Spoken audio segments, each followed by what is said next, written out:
Hello, hello, Virgo Collective. Kamusta po kayong lahat? Ako po ito si James from James Tarot PH. Ito po ang inyong June 29 hanggang July 5 reading. Naku, tatawid tayo ng bagong buwan. Ano po naghihintay sa inyo sa linggo na ito? But first, mga kapwa ko Virgo, ihanda mo na yung isang tanong ha. Kung meron kang pangmalakasang one question, hawakan mo yan at sa dulo po atin po yung babasahin. Okay? Let's begin. Holy Spirit, Spirit guides, guide us for today. Inhale and exhale your cards for the week. Ooh, beautiful. Siya nga pala mga kapwa ko Virgo, ako po'y humihingi sa inyo ng tulong. Please do not skip your ads. Patuloy po kayong mag-like, mag-comment at mag-share ng ating mga videos. Hello po sa ating mga new subscribers. Sana po na-enjoy nyo ang ating libreng reading para po sa inyo. Naway makatulong po ito sa inyo this week. Okay po? Please do not skip your ads. Salamat po. So, in the background of your reading, meron kang the Three of Pentacles. Sabi dito, Virgo, ngayong linggo, makipagtulungan ka tungkol sa mga bagay na alam mong dapat ko nang ikonsulta or humingi ng gabay or magkaroon kami ng pagtutulungan. Ganyan. Narinig ko dito na kung kailangan mong makisama sa isang tao, or makibagay sa isang individual na sa tingin mo ay makakatulong sa inaasikaso mo, gawin mo ngayon. Partneran natin to ng cosmic energy, blessing. Blessings are gifts from the universe. Receive and share them. Share. I-share mo daw yung blessing sa mga kasamahan mo. Kung ikaw ay may idea, kung ikaw ay may plano, kung ikaw ay may suggestion, or big na plano tungkol sa isang bagay, maaaring i-share mo to sa kanila para matulungan ka na mabuo at ma-accomplish ito agad-agad this week. Okay? Teamwork make the dreams work, 'di ba? So kailangan tulungan tayo ngayong linggong ito. Especially sa mga judgment card mo tungkol sa mga bagay na marirealize mong tama this week. Okay? Parang meron ka mga realization na, ganito pala gagawin ko. Hindi pala ganyan. Dapat pala magpasalamat ako kasi yung mga kasamahan ko marunong makinig. Yung mga kasamahan ko hindi ako ginajudge. Lord, thank you kasi meron kayong pinadala sa akin ng mga makakatulong ko para maasikaso to. Thank you Lord kasi okay pala ang lahat. Na parang you will feel this week na very close ka kay God, na parang umaayon sa gusto mo yung nangyayari, at yung mga tao sa paligid mo talagang very very cooperative, very kind, very mabait, no? Kung meron ka mang hindi kasundo sa paligid, parang hindi na siya ganun kalaking problema.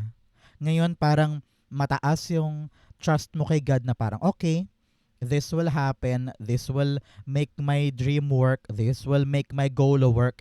Parang tinataas mo na kay God, sabi mo, God, gagawin ko na po kung ano yung nakatadhana, kung ano po yung nakahantad sa akin, may kipagtulungan po ako. Parang ganyan, okay? Judgment, the Three of Pentacles.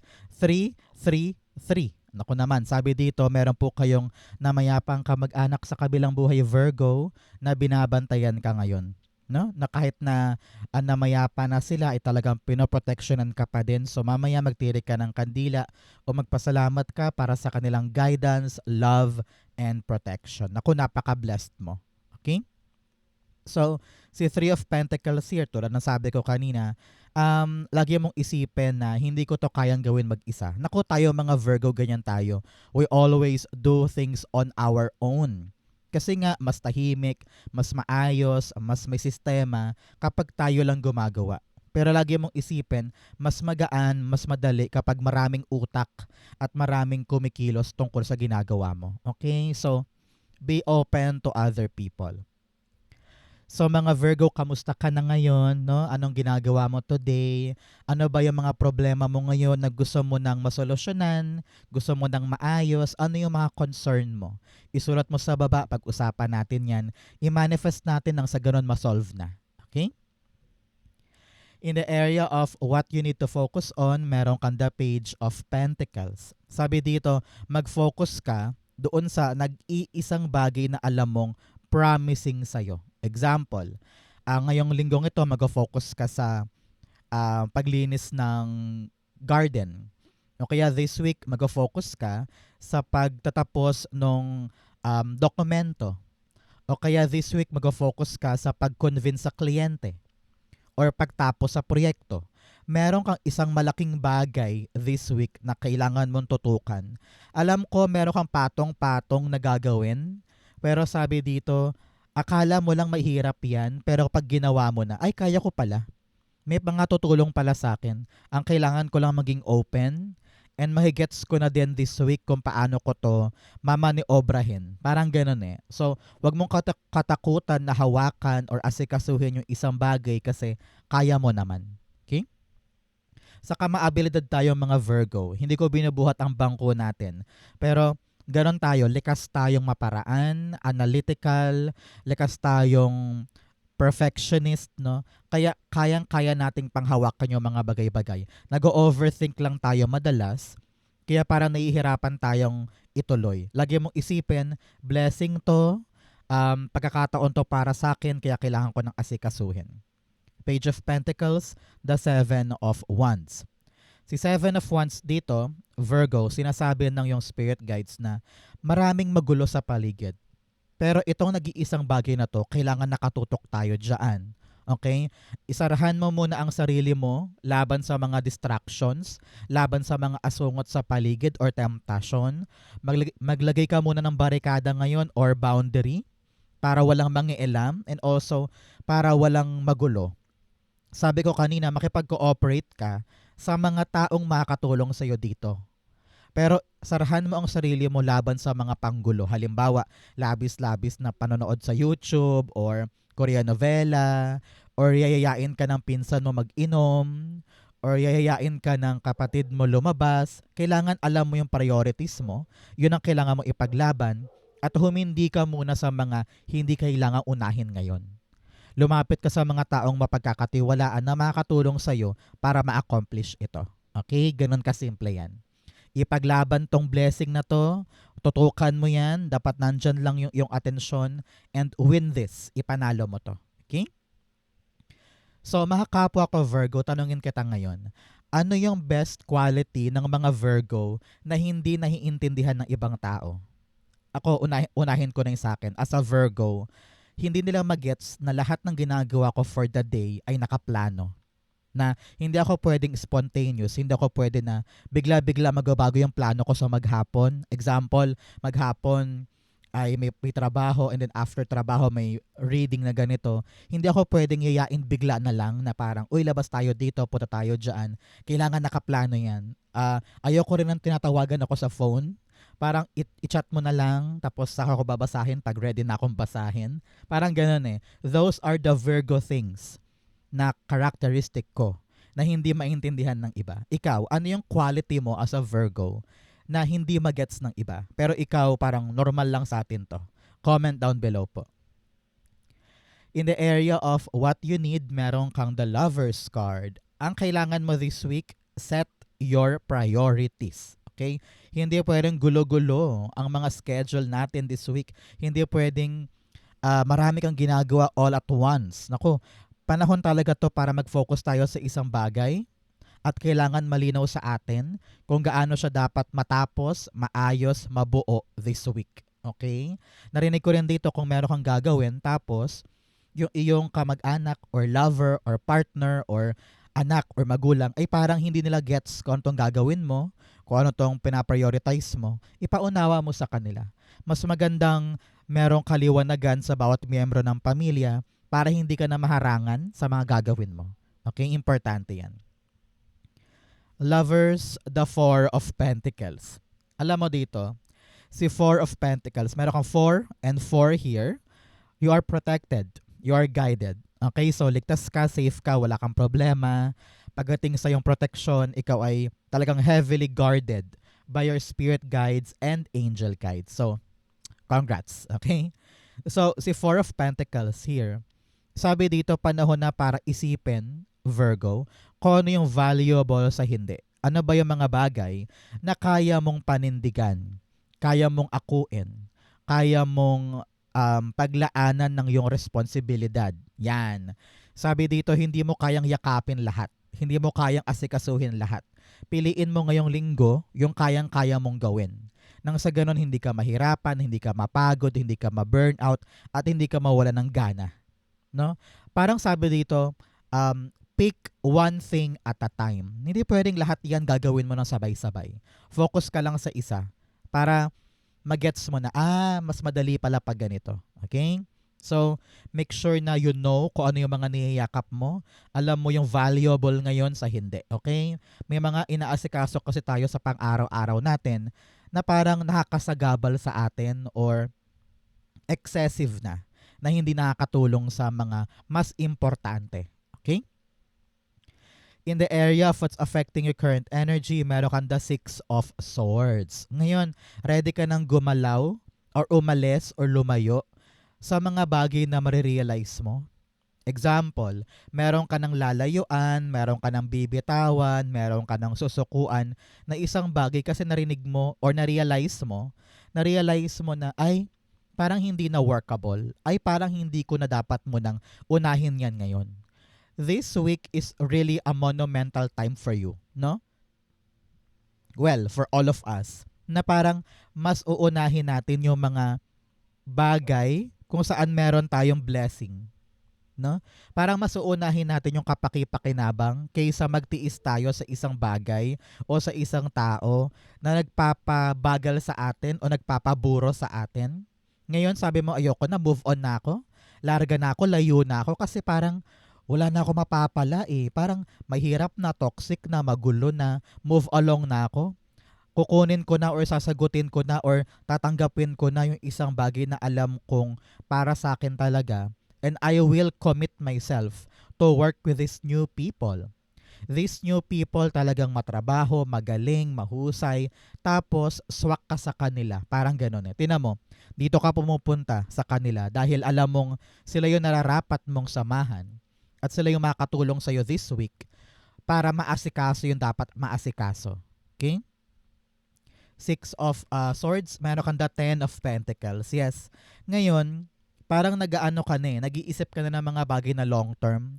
Ayaw mo na ng hindi sigurado. Yung kahit pangakuan ka nitong bagay na ito, pero parang wala namang kasiguraduhan. Ayokong kumapit dyan.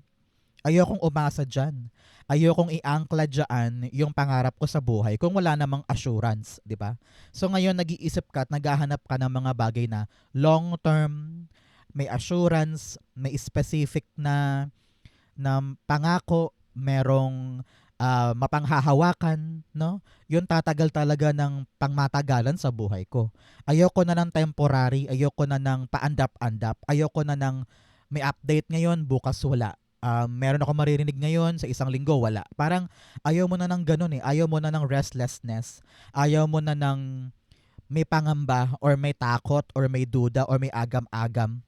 No? You want something permanent. And this week, start na to ng pag-andar mo tungkol sa realization at mahanap mo na yung mga long term. Maaring meron kang bagong trabaho or bagong kliyente or meron kang bagong kontrata, no? Kung ano naman tong opportunity na gagawin mo this week, magbubukas ito ng pangmatagalan mong blessing. Congratulations. In your near future, meron kang Temperance card. Si Temperance dito, Virgo, sinasabi niya na maging balanse ang buhay ha. Kung busy ka sa isang bagay, bigyan mo rin ng chance sa sarili mo na magsaya, magbakasyon, magpahinga, mag-enjoy. Okay? Work hard, play hard tayo para balanse. Kung meron kang mga group setting at meron kang inaalagaan na blessing sa buhay mo, matuto kang makibagay, makipagkompromiso, okay? Nang sa ganon, everything is running smoothly. And nakita ko dito yung divine timing. Huwag kang matatakot kung iniisip mo na, ay bakit ang tagal, bakit ang haba, bakit ang ang proseso naman nito, bakit ang tagal-tagal? Because divine timing is in your hands. Archangel Michael is here telling you, you are protected, you are guided, you are okay. Okay? Archangel Raphael din ay nandito. Gabriel din ay nandito. Talaga namang tatlong archangels are protecting and guiding you this time. Napakaganda, napakasaya. So, huwag kang matakot sa mga inaasikaso mo. Darating din yan. At yung pinaghirapan may bunga. Okay? Temperance card, dalawa kunin natin, the Four of Cups and the Knight of Pentacles. Kakasabi ko lang, di ba? Magtiyaga ka dyan, magpasensya ka, tiisin mo, because yung plano mo, kahit mabagal, kahit andap-andap, gagana. No? Kaya continue working on this dahil yung pagkadismaya before, papalitan ng bagong biyaya. Kaya hindi ka na malulungkot, hindi ka na mangangamba kung may patutunguhan ba to? Yes, dahil merong mag-a-arise, may lalabas na magandang bunga dahil dito sa mga inasikaso mo. So, continue working on that plan, tiyagain mo siya, mag-ubunga siya. Okay? Good luck and congrats po. In your challenge, meron kang the Nine of Swords. Alam mo, challenge sa'yo, nag-overanalyze ka. Kahit yung problema, simple lang, kahit yung issue pwede namang gawin ng maayos, dinadagdagan mo ng kanigahan. Example, pupunta ka sa isang party ng kaibigan mo. Siyempre, nag-ayos ka, nagpaganda ka, nag-ayos ka ng damit mo. Pero bago ka umalis ng bahay, iniisip mo, ay, paano kung tignan yung damit ko? Paano kung late na ako, pagpasok ko magtinginan sila sa akin, paano kung nandun yung dati kong kaibigan, paano kung wala ng table, paano kung hindi na magustuhan yung regalo ko. Ang dami mong iniisip na imposible namang mangyari at wala kang katibayan na mangyayari, di ba? So payo sa'yo Virgo, ngayong linggong ito, nako, mahirap to, pero i-practice natin na huwag mag-overthink, huwag mag-overanalyze. Kung ano yung issue dyan, harapin. Huwag mong dagdagan ng kanigahan or lalim ng komplikasyon. Okay? Just take a deep breath. Inhale and exhale. Everything will be fine. Wala tayong dapat masyadong isipin na ikakanega ng gagawin natin this week. Nine of Swords, the Page of Cups. Yes, tinan mo. Imbes daw na malugmok ka dyan, kakaisip. What if mag-isip tayo ng mga ganda? What if i-excite natin, i-hype natin ang ating sarili na parang, uy, maganda yan. Uy, okay yan. Wala tayong dapat ikatakot. Palawakin mo ang imagination mo, palawakin mo ang creativity mo para pumasok yung mga magagandang posibleng mangyari. Kesa magpakalugmok ka dito ng puro kanigahan. Okay? Just enjoy the process. Narinig ko dito merong bubulaga sa'yo na magpapalusaw nitong problemang to. Okay? Kayang-kaya yan. In your fortune, meron kang grace and gratitude. Through gratitude, joy expands. Sabi dito ngayong linggong ito, magpasalamat tayo sa mga blessing. Magpasalamat tayo sa mga binibigay sa atin ni Archangel Michael, Raphael, and Gabriel sa buhay natin at sa ni God, no? The universe. Kung ano po ang religion ninyo, ang inyong mga pinaniniwalaan. Maging thankful ka sa meron ka because marami kang hiniling noon na binigay ngayon. Marami kang mga dinasal noon, iniyakan noon na meron ka ngayon. So, ano yung question natin? Balang araw, ibibigay din sa atin yung mga gusto natin. So, be thankful, be grateful because magnet yan for more blessing. In the area of your fortune, meron kang the Three of Cups. Yes, yes, yes, yes, yes. Kapag nakipagtulungan ka dito at nag-surrender ka kay God, sabi mo, God, sige na nga, gagawin ko na to. Tinataas ko na sa iyo. Tutulong na ako sa kanila. Nagipag-cooperate na ako sa kanila. Heto ka. Celebration. Sobrang saya mo, na-harvest mo. Na-harvest mo yung magandang bunga sa mga aasikasuhin mo ngayon. Yung blessing, iyong-iyo. And the archangels are really here blessing you of this thing. Congratulations. Manlibre ka naman Virgo. Nako, kung ano ito, i-comment mo sa baba ha kapag dumating and kitang-kita ko dito na sobrang saya mo. May party siguro, may birthday yan, merong anniversary or merong biglang malaking balita na talagang i-celebrate ng pamilya or ng friends mo. Congratulations.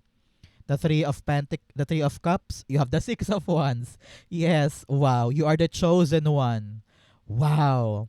Talaga namang ikaw ang panalo, ikaw ang nakuha, ikaw ang nakatanggap, ikaw ang nabigyan, no, ng blessing na ito. So congratulations. Kung ano man tong maipapanalo mo this week, naku, i-share mo yan sa ibang tao, ipagbunyi because people will applaud you at hindi sila makapaniwala na nagawa mo, nakuha mo, na-accomplish mo. Congratulations. Whew, pati ako gusto ko tong i-claim dahil may panalo sa mga bagay na i-harvest natin. Congrats po. In your divine messages, meron kang a new romantic cycle begins. Para po sa mga naghahangad dyan ng pag-ibig, this is your sign. Meron daw pong dadapo sa inyo na bagong blessing pagdating sa estado ng puso. Naku, congrats. Very nakakakilig na season ito para sa'yo. In your divine, meron kang the Four of Wands. Sabi dito, eyes on the prize, eyes on the target. Ano ba yung goal mo this week, Virgo? Kailangan daw nakatutok tayo dyan at matibay yung ating pundasyon para tulayan yun. Okay, so nakita ko dito na kung kailangan mo ng suporta ng pamilya, lumapit ka. Kung kailangan mo ng gabay nila o ng kaibigan, kung sino man yung tinuturing mo ng pamilya, you need their love and support para tumibay ka at magkaroon ka ng lakas na idiretso yan. Okay? Four of Wands, the Eight of Pentacles. Naku, meron ka daw tina-target tungkol sa trabaho or career. And this week, merong magandang update tungkol sa tinatrabaho mo at malapit ka na daw makarating or mag-celebrate tungkol sa bagay na yan. Meron ka bang inaasikaso career-wise or tungkol sa negosyo or project? Naku, kita-kita ko dito malapit ka na mag-celebrate. Congratulations. Okay? Outcome mo yan, bigyan mo na kita ng fortune cards. Meron kang fair man, lalaki daw po na mistiso, maputi or puti ang buhok, may concern daw po sa kanya, kausapin mo. You have Turkey, someone is behaving stupidly. Naku, baka siya ito, medyo matigas ang ulo, eengot-engot, pero either kausapin mo siya ng maayos or kotongan mo, I don't know. Pero kung matanda yan, parang hindi mo pwedeng kotongan. Pero parang kausapin mo siya ng may pasensya para maintindihan niya kung ano yung sitwasyon. You also have a woman o lalaking maputi ang buhok, maputi, mistiso, at isang babae sa buhay mo. Meron daw dapat kang linawin sa kanila or kausapin sila para mawala yung kalituhan. You also have bridge, successfully overcoming a problem. Yes, successful ka daw sa isang problema ngayon, huwag ka mag-alala. Going strong ka dyan. You're gonna end that problem with a flying color. You have flute, disappointment in a friend or a lover. Meron ka daw kaibigan or jowa or romantic partner na medyo disappointed ka sa kanilang ginagawa. Or meron silang ginawa na parang napikon ka or nainis ka. Pag-usapan nyo yan. You need to cross that bridge para matapos, para makalaya ka or kaya makaalpas doon sa issue. Okay? Ang outcome ni Virgo for June 29 to July 5, the Moon card. Sabi dito ng yung spirit guides, matatapos ang temporary problem mo sa tulong nila at may kita mo rin yung ganda ng blessing na dulot ng pag-aasikaso nito. Kung ano man yung kinakaharap mo ngayon, naku, malalagpasan mo yan. And you will see the sun soon. And you will tell yourself, ay nako, nakalagpas din ako sa unos, nakalagpas din ako sa problema, kayang-kaya ko to. The Moon card is the Eight of Cups. Yes, tingnan mo naman, nakalarga ka na, nakaalis ka na. From moon, ayun yung sun, sumisikat, no? So nakaalis ka sa dilim ng sitwasyon mo, nakaalis ka sa problema, sa hikahos, sa hirap, no? Sa temporary problem na yan, pa-ending na ito at papasok ka na sa liwanag ng buhay kung saan maayos, nakasurvive ka na, makakahinga ka na ng maayos, at parang masasabi mo na, ay salamat, okay na, nakapag-move on na ako doon, nakalagpas na ako. So congratulations. The problem will end and you are now having this kaginhawaan soon. Congratulations. So mga kapwa ko Virgo, diretso na tayo sa yung isang tanong, isang sagot. Pumikit ka na dyan and think of your one question. Inhale and exhale. Ang sagot sa iyong tanong, you have the King of Pentacles, the Magician card, and the High Priestess. At the bottom, you have the Devil card. Panahon na para lumaya ka sa maling bagay, maling tao, maling sitwasyon, or maling paniniwala. Huwag mong ikulong ang sarili mo sa limitadong space. Alam mo yan, you have the intuition now kung ano yung kabitaw-bitaw sa hindi.